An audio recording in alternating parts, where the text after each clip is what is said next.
The town woke with the sound of wood creaking under boots and the thin cough of cattle drivers, a rhythm older than sunrise. Dust floated through the air like ghostly lace, catching in the beams of pale morning light. At the center of it all stood the auction block, rough planks raised above dirt, a stage for human bartering. On that platform, among a handful of weary women, one stood apart, though not by her choice. She wore a plain calico dress washed so often it carried no color, shoes worn thin enough that her toes pressed the leather. Her hair was wrapped tight, her posture erect despite the whispers. She was older than the rest and darker, her face lined not by years alone but by seasons of labor, loss, and survival. The auctioneer's voice carried through the square, quick as a gambler's shuffle, but when he pointed at her, the crowd hushed in a way that felt crueler than laughter. "Too old," someone muttered. "Too dark," another. Men's eyes slid away, seeking softer prospects.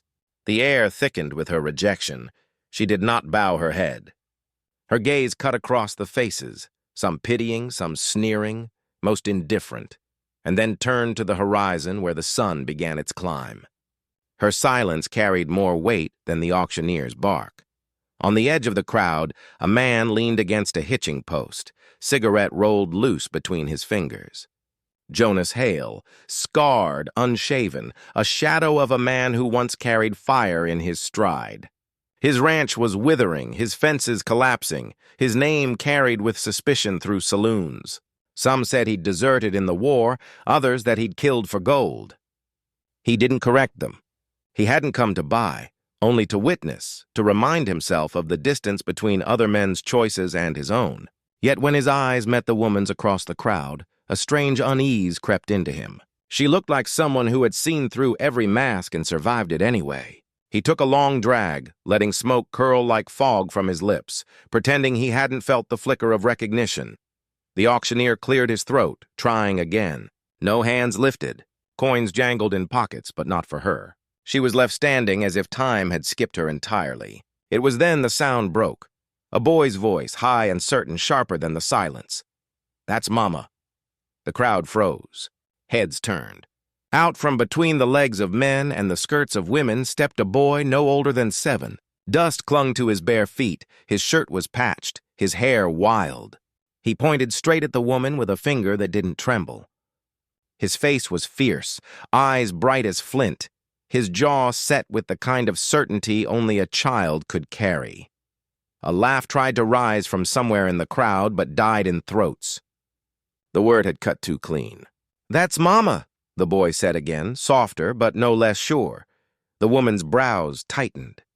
Her lips parted slightly, but she said nothing. Something in her chest shifted, though, like a locked door rattled by sudden wind. Jonas felt the air thicken. He knew the boy, or thought he did. The sharpness of those eyes dragged at a memory he'd tried to bury years back. A face from another time, a voice calling him in the dark, the ache of leaving someone behind. His hand shook as he flicked ash from the cigarette. Before he could stop himself, his arm lifted. "I'll take her," he said. The words hung heavy. No one challenged him. Men glanced at one another but did not bid against Jonas Hale. Some smirked, muttering that desperation makes fools of men. Others spat in the dirt, already crafting stories they'd tell by lamplight. The auctioneer's hammer fell with a dull thud, as if even the wood knew this was no ordinary bargain. The woman stepped down from the platform, each foot deliberate, measured. Jonas met her at the edge. His hand reached out, rough and calloused. She placed hers into it with caution, not gratitude, her eyes steady as stone. They were bound now, yet strangers still. The boy trotted behind, uninvited but unshaken. Jonas turned once, meaning to send him off, but the boy's gaze held firm, daring him to deny what had already been spoken. "That's Mama," the boy whispered again, as if the word itself carried law. Jonas let him follow. They passed through the silent crowd. No one stopped them, though whispers snaked in their wake. Some called it folly. Others muttered uglier things. But no one dared speak loud enough for Jonas to hear. Out on the edge of town, the road opened wide, cutting into prairie stretched raw beneath the noon sun. Jonas walked first, the woman beside him, the boy trailing close, kicking dust with every step. The land ahead waited, endless and empty, the kind of land that tested whether souls could endure. Jonas lit another cigarette, his fingers trembling despite the calm mask on his face. He had not planned to bring a woman into his ruin. He had not planned for a boy to look at him as if he were more than the hollow shell he felt himself to be. Yet here they were, walking into the same silence that had swallowed his days for years. The woman said nothing. Her jaw set, her stride unbroken, she did not ask where he was leading her. Perhaps she already knew it didn't matter. The path was the same for all of them, forward into uncertainty. The boy hummed softly, some half-forgotten tune, as if comforted already. When Jonas glanced back, he saw the boy's hand clutching the hem of the woman's dress. Her fingers twitched once, then stilled, as though she was not ready to claim him, but not willing to push him away either. They walked until the sound of the town faded behind them, replaced by the whistle of wind through tall grass and the groan of a hawk circling above. The sky stretched vast, bruised with distant clouds. Every step forward felt less like leaving and more like being pulled into something unseen, something binding. Jonas did not speak. The woman did not speak. The boy did not need to. The silence itself became a story, one that none of them yet understood, but all of them were part of. When the horizon dipped and shadows grew long, Jonas stopped at the rise of a hill. He looked out at the distant line of trees where his ranch lay broken, waiting. Smoke from the chimney was long dead, fences falling, fields dry. He wondered if he had brought them to salvation or ruin. The woman followed his gaze but made no sound.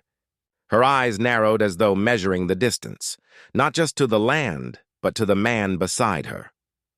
She looked at Jonas not as a rescuer, nor as a captor, but as a riddle she intended to solve. The boy tugged at her dress again, pointing toward the horizon. "That's home now, Mama." The word struck Jonas harder than any bullet he had ever faced. He ground the cigarette beneath his heel, chest heavy. He wanted to tell the boy he was wrong, that this was no home, that he was no father. But the words did not leave his mouth. Instead, they stood there, the three of them, silhouettes against the burning edge of sunset. The wind picked up, carrying dust across their boots. The land stretched endless, silent, demanding. Jonas finally spoke, voice rough as gravel. "Let's see if we can make it." The woman did not answer. She only stepped forward first, the boy beside her, Jonas behind, all three moving into the shadows that deepened with the falling sun.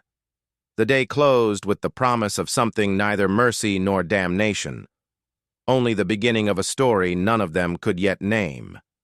The road bent into silence as the prairie swallowed the last trace of town. By the time they reached Jonas Hale's land, the sun was dragging itself down, smearing the sky in bruised purples and dying gold. The ranch rose before them like a carcass half-picked clean, fences slumped, boards warped, the barn door hanging from one hinge. The earth itself looked thirsty, cracked in patterns like old scars. The chimney was cold, the well rope frayed. The woman stood still at the sight, her face unreadable, though her eyes took in every detail as if weighing not only what was broken, but whether it could ever be mended. Jonas felt her gaze burn against the ruin he called home. He pushed the door open and let them inside. Dust stirred, catching the dim light. The room smelled of stale tobacco, leather, and loneliness. A table scarred by knives leaned in the corner, one chair missing a leg, another barely standing. Jonas muttered something about making do, but the words carried no conviction. The boy scrambled past him, curious, fearless, touching the hearth, tracing his finger along the cold stones. The woman followed, stepping lightly, her back straight, as though she had entered not a stranger's cabin but a battlefield. She set down the small cloth bundle she carried, her only possession, and without asking began sweeping dust with a broken broom leaning by the wall. Jonas watched her, a flicker of irritation stirring. He had not asked her to clean, had not. Asked her to step into his shadows as though they were hers to claim. He poured whiskey into a tin cup, sat, and drank, eyes never leaving her hands as they moved with quiet purpose. The boy broke the silence. "Mama, is this home?" His voice was bright, too bright against the dimness of the room. Her hands paused. She looked at him with a softness that startled Jonas, though her answer came slow. "It is where we are," she said. Nothing more. Jonas swallowed the last of the whiskey. "Don't call her that," he muttered. The boy turned, stubbornness flashing in his face. "She is Mama." Jonas slammed the cup onto the table, but the boy did not flinch. The woman's gaze cut across the room, cool and steady, as if reminding Jonas this was not his to command. He rose and stalked outside, the night air cold against his skin, breath clouding in the darkness. The ranch groaned under the wind. Jonas leaned against the porch post, staring into fields that once promised plenty. He could hear her moving inside, the soft scrape of broom, the boy's laughter muted. A strange ache tightened in him. He wanted to tell himself it was annoyance, but deep down he knew it was something closer to fear. By morning, the place already looked changed. She had mended the table with rope, set stones back in the hearth, patched torn cloth to cover broken windows. Small things, but they shifted the air, made it less hollow. Jonas pretended not to notice, though each act cut into the armor he had built. When he saddled his horse to ride fence, she followed him to the yard, her hands raw from labor, her voice even. "The barn door won't stand another wind. I'll need wood." "You'll get nothing from that barn," he said flatly. "Let it rot."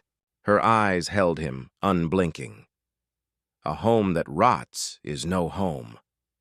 He turned away, unable to answer, anger prickling not at her words but at the truth buried in them. The boy shadowed him everywhere. Jonas asked him once where he had come from, who his kin were. The boy shrugged, picked up a stick, and drew lines in the dirt. "You brought me before," he said without looking up. Jonas froze. "I never did." "You did," the boy insisted, his voice calm, certain. "You left me in town. I waited. Then I saw you. That's why I knew Mama." Jonas walked off, his chest knotted. The words dug into places he had buried deep, nights of smoke and regret, faces he had abandoned. He tried to tell himself the boy was mistaken, that memory twists in children, but guilt gnawed at him all the same. The days settled into a rhythm. He worked the land. She mended what she could. The boy filled the spaces with laughter and questions. At night, Jonas drank by the fire, the bottle heavy in his hand, while she sat sewing, her silence heavier still. The boy slept curled by the hearth, as if fire and stone were safer than beds. One evening, riders came. Dust announced them first, then their laughter, sharp as knives. 3 men dismounted, neighbors with eyes that never looked Jonas straight. They leaned against his fence, spitting tobacco, their voices carrying easy cruelty. "Heard you went and bought yourself a woman no one wanted," one said. Another grinned, his teeth yellowed. "Could have saved coin, Hale. We'd have taken her for nothing." Their laughter cracked through the dusk like a whip. Jonas stiffened, his hand brushing the edge of his coat where his revolver rested. But before he could speak, she stepped forward, calm as river stone. Her eyes locked on the men, her voice steady. "I belong where I am." Something in the air shifted. The men's grins faltered. They spat again, muttering, but the certainty in her tone unsettled them more than any threat of violence. They mounted their horses, tossed insults over their shoulders, and rode off into the darkening horizon. Jonas stood silent, the blood pounding in his ears, shamed by the strength she carried where his own rage had failed. That night, the wind rose, rattling shutters and stirring the smell of rain that never came. Inside, the 3 of them sat in the glow of the hearth. Jonas drank less than usual, his thoughts circling her words, her presence, the boy's stubborn devotion. He caught her eyes once across the fire, dark, steady, reflecting the flames. He wanted to speak, to ask who she was beneath the silence, but the words would not form. The boy stirred in his sleep, murmuring something Jonas could not catch. The woman set her sewing down, pulled the thin blanket over him, and for the first time since stepping off that platform in town, her hand lingered, smoothing his hair. Jonas felt the quiet moment as if it cracked something inside him. He turned back to the fire, jaw clenched, trying to steady the storm rising in his chest. The room filled with the sound of the wind clawing at the walls, but inside there was another silence now, dense, weighted, filled with questions he was not ready to ask. When the flames dimmed to embers, Jonas finally spoke, his voice low, nearly drowned by the wind. "Men'll come again. They always do." She lifted her eyes from the fire, meeting his without flinch or fear. "Then we'll stand." The words struck him like a vow, though no promise had been asked. He drank the last of his whiskey, set the tin cup down, and leaned back into shadow. The boy dreamed on. The fire cracked. The storm outside pressed its palms against the walls. Jonas closed his eyes, but sleep did not come. The woman's words echoed long into the night, binding themselves into the silence between them, as though something unseen had chosen them all for a fight neither could yet name. The mornings came colder now, the sky carrying a thin bite though summer had not yet passed. Jonas woke before dawn as always, but there was a difference in the air. The cabin no longer felt like a tomb. She had hung patched cloth over the windows, turned splintered boards into shelves, found ways to coax order out of decay. The boy filled corners with laughter, though his questions pressed heavier each day. Jonas could not shake the feeling that something inside these walls was mending without his permission, and it left him restless. One evening, after the chores were done and the boy had drifted into sleep, Jonas sat by the fire with whiskey warming his blood. The woman worked with needle and thread, her face bent close to the flame. Her silence carried weight, but it was not the silence of fear. It was the silence of someone who chose every word carefully. Jonas finally asked, his voice gravelly from, "Drink? You ever gonna tell me who you are?" She paused, needle frozen midair, then lowered her hands. Her eyes met his, steady, unblinking. "I was a wife once. He owned land, hard-earned, fenced by his sweat. They came in the night, men who said he had no right to claim earth that was theirs by skin and law. They dragged him out, left him hanging from his own oak tree." Her words did not tremble. "I buried him alone. I stayed silent. I survived." Jonas's jaw tightened. She continued, softer now, as if the words themselves were stones she had carried too long. "They called me barren after that. I am too old, not in years, but because what was taken from me cannot return. The fire cracked between them." Jonas said nothing at first. He knew her pain not as witness, but as kin. His past pressed against him. Nights of war, the face of a woman he had once loved, the child he had left in a town because the road ahead had been carved in blood. His throat tightened. He wanted to confess, to unburden the truth of the boy's claim, but shame sat heavy as iron in his chest. The boy stirred then, mumbling in sleep. Jonas turned, watching the small frame curled against the hearth. The boy's features carried shadows of a past Jonas could no longer deny. When he spoke again, his words were half-whisper. "You think I'm fit to raise him? You think a man like me deserves that?" She looked at him for a long moment before answering. "Deserve has nothing to do with it.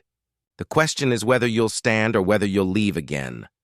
The words cut deeper than any blade. Jonas turned back to the fire, his hand trembling as he poured another drink. Days passed. The ranch bore signs of life again. The barn door patched, the fence straightened, the well drawn clean. The three of them worked together, sweat binding them in ways words could not. Jonas found himself watching her hands as she worked. the calm strength in her movements. At night, he felt the strange pull of her presence, not soft like desire, but steady like a root gripping deep earth. The boy grew bolder, asking for stories, asking why the stars seemed brighter on their land than in town. Sometimes he looked at Jonas with eyes too knowing for his age. "You left me once," he said quietly one afternoon, his small hands clutching a wooden toy he had carved. Jonas nearly dropped the tool he was holding. The boy said no more, but the words lingered in the air like smoke, refusing to fade. It was not long before trouble returned. Dust rose one evening, carrying the silhouettes of riders against the reddening sky. Jonas knew the shapes before he saw the faces. Neighbors with cruelty written in their gait, men who measured worth in what they could take. They stopped at the fence, their laughter cutting sharp through the dusk. "You think we'd forget?" one called. "That woman don't belong to you, Hale. She don't belong to no one." Another spat in the dirt. "You give her to us or we'll take her and whatever else we please." Jonas's hand rested on his revolver, but the weight in his chest was heavier than the iron. He wanted to end it there. Wanted to drive them off with gunfire, but his fingers twitched with old tremors. The woman stepped forward instead, her voice carrying calm authority. "I stand where I choose. I will not be moved by men who crawl in the shadows of their own hate." Her words struck harder than bullets. The riders shifted, unease flickering behind their bravado. But hatred once born never retreats.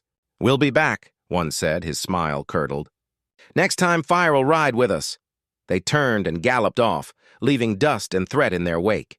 Jonas stood frozen, fury and fear tangled tight in his chest. He wanted to curse, to roar at the empty horizon, but all he could do was clench his jaw until it ached. That night, the three of them sat close by the fire, the shadows of the day pressing hard against the cabin walls. The boy looked from one face to the other, sensing danger even if he could not name it. Jonas finally broke the silence, his voice low, raw.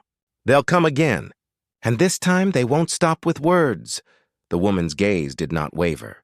"Then we meet them." Her calm steadied him, though fear still gnawed at his gut. He studied her in the firelight, her face lined not with weakness but with survival, her eyes unbroken despite everything stolen from her. She was not fragile, not the burden he had told himself she might be. She was a force he could lean against, if only he had the courage. The boy tugged at her sleeve then, whispering, "Don't let them take you, Mama." The name fell into the room like a prayer. She laid a hand gently over his, neither accepting nor denying, only holding fast. Jonas turned away, staring into the fire, the flames leaping like restless ghosts. His hand trembled where it rested on his knee, but not from drink this time. It trembled from the weight of choice. He knew the storm was coming. The question was not whether he could survive it. It was whether he would finally stand for more than himself. Outside, the wind picked up, rattling the shutters like bones. Inside, the three of them held their silence, bound by a tension that was no longer just fear, but the fragile thread of something stronger. A family, unspoken, tested, and about to be torn by fire and blood. The night broke heavy and low, the prairie groaning under a storm that had been threatening all day. The air smelled of iron and dust, thunder rumbling across the far mesas like a warning drum. The town lay hushed, its lamps shuttered, its folk curled inside, except for the few drawn out by necessity or fate. Elijah stood at the edge of the chapel yard, his hand resting on the rough wooden gate, his eyes fixed on the dark shape of the saloon where a coil of shadows seemed to gather. Inside, he knew men were waiting, not for drink, but for blood. Beside him, Ruth's presence felt carved out of stone and fire. Her face, worn by sun and years, bore a resolve sharper than any blade. The boy who had once pointed to her and said, "That's Mama," clung to her skirts, his small hand gripping with a trust that shook Elijah more than the storm ever could.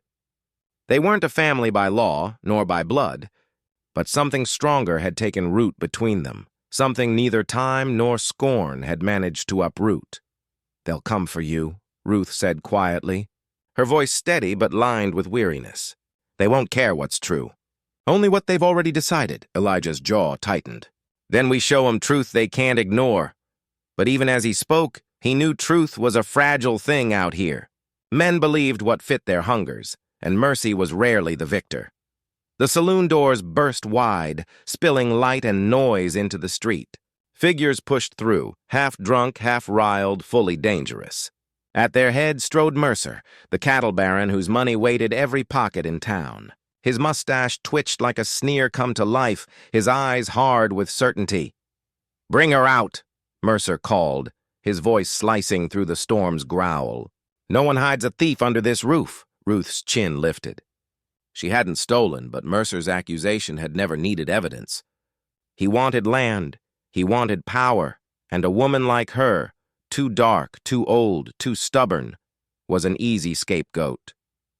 The boy stepped forward before Elijah or Ruth could hold him back.